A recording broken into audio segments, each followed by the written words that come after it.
A 10 microfarad capacitor is fully charged to a potential difference of 50 volt. After removing the source voltage, it is connected to an uncharged capacitor in parallel. Now, the potential difference across them becomes 20 volt. The capacitance of the second capacitor is, देखिए बच्चों, statement 1 कह रहा है कि a 10 microfarad capacitor है, ठीक है, is fully charge to potential difference of 50 volt. आपको हो गए चार्ज कितना इस पे आ जाएगा, तो सी इंटू वी। सी कितना है 10, वी कितना है 50, दैट इज 500 माइक्रोकुलम का चार्ज इस पे होगा बच्चों। अब कह रहा है कि after removing the source voltage it is connected to an, अब उस सोर्स वोल्टेज को हटा दिया गया है, जो चार्ज रहेगा वो एज इट इज ही रहेगा उस पे। ठीक है, अब ये चार्ज क्या किया गया बच्चों, डिस्ट्रीब्यूट किया है। कैसे डिस्ट्रीब्यूट किया, after removing the source voltage it is connected to an uncharge capacitor in parallel. तो 10 माइक्रोफैरेड का ये कैपेसिटर है, ये अनचार्ज कैपेसिटर है, हमें नहीं पता कैपेसिटेंस कितना सी है, वही हमें इनफैक्ट फाइंड करना है।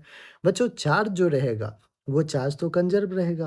पहले अगर 500 था तो अब भी डिस्ट्रीब्यूट भले ही हो लेकिन रहेगा तो कितना, 500 ही। तो चार्ज कंजर्वेशन तो सेम ही रहेगा। पोटेंशियल डिफरेंस कितना कह रहा है बच्चों, इसके अक्रॉस आ गया है 20 वोल्ट। आपने सप्लाई नहीं दिया है, अब मैं इसको हटा देता हूँ नहीं तो आप कंफ्यूज हो गए कि सप्लाई नहीं लगाया बच्चों। इसके अक्रॉस जो पोटेंशियल का डिफरेंस अब देखा गया है आफ्टर चार्ज डिस्ट्रीब्यूशन, वो कितना है 20 वोल्ट चार्ज डिस्ट्रीब्यूशन के बाद देखा गया है पोटेंशियल।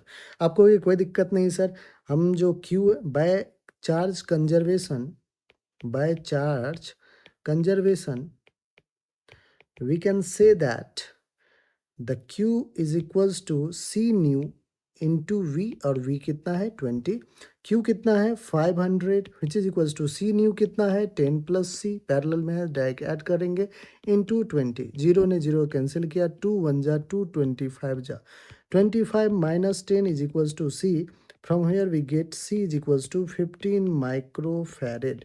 15 माइक्रोफैरेड बच्चों कौन सा ऑप्शन है, एक बार देख लीजिए, ऑप्शन नंबर 1, और वही हमारा बिल्कुल करेक्ट आंसर है। बच्चों अगर आपने अभी तक चैनल सब्सक्राइब नहीं किया, फटाफट चैनल सब्सक्राइब कर ले, ठीक है। बहुत सारे बेहतरीन बेहतरीन प्रॉब्लम्स जो है जेई मेन के आपको पीवाईक्यू के फॉर्म में आपको यहाँ पे मिल जाएगा, ठीक है।